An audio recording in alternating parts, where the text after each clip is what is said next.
There is a common assumption that every company's supply chain should be similar, if not the same. Even learned professors at august institutions write highly prescriptive articles in highly regarded magazines such as Harvard Business Review saying these things. For example, see this article by a Stanford professor, on which I had a running correspondence through Harvard Business Review. My rebuttal of the article was published in the next issue of the same magazine. The reality, encountered in the rough and tumble of the real business world, is very different. Especially in the world of start-up companies, even the unicorns, the supply chain looks very different. Supply chain maturity differs at each stage. In fact, our supply chain maturity model shown in figure describes 4 stages of supply chain, where each stage of product life cycle is paralleled by a maturity stage of supply chain. As figure below shows, there are 4 relevant zones of operations determined by 2 key factors on product maturity and supply chain maturity. Zone 1 is the foundation zone in which both the product and the supply chain are quite mature. As the name implies, in this zone the foundation for the future business is being laid. The next zone on the top left quarter of the matrix, the innovation zone, implies a relatively mature supply chain, but a developing product. As the name suggests, this is the zone where both product and process innovations are rapidly taking place. The profitability zone on the top right quadrant is where both the product and the supply chains are relatively mature, and while incremental innovation might be still possible, this zone is primarily focused on enhanced profitability.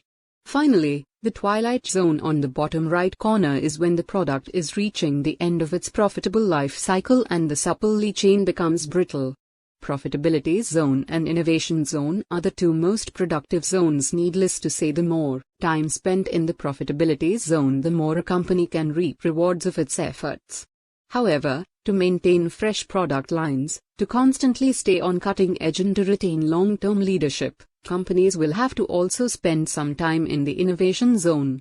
Intuitively, companies want to spend time in the top 2 quadrants and minimize their time in the bottom 2 quadrants. In fact, overlapped on the 4 zones is a typical supply chain maturity cycle we observe.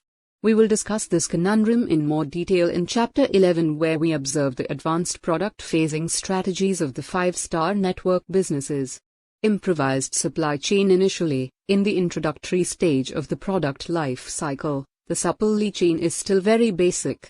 In this improvisational stage of supply chain, the key focus of supply chain team is to really just gather enough material somehow, from somewhere, to make the product or to keep the research and development team supplied with raw material. They are not doing any advanced planning at this stage. They are not even aware of all the raw materials or all the parts which will be required for making this product. Bill of materials may not exist, or, if it does, it is incomplete. There is no supply chain planning mechanism besides this bill of material. There is no supply chain control mechanism either. Even a budget does not yet exist, or it might be just a very rudimentary budget. At this stage of supply chain maturity, the companies are not worried about its efficiency at all. There is no supply chain collaboration with its partners for this simple reason: we don't even know who they will be. To read more, get the book on http://5starbusinessnetwork.com/ or download 3 free chapters.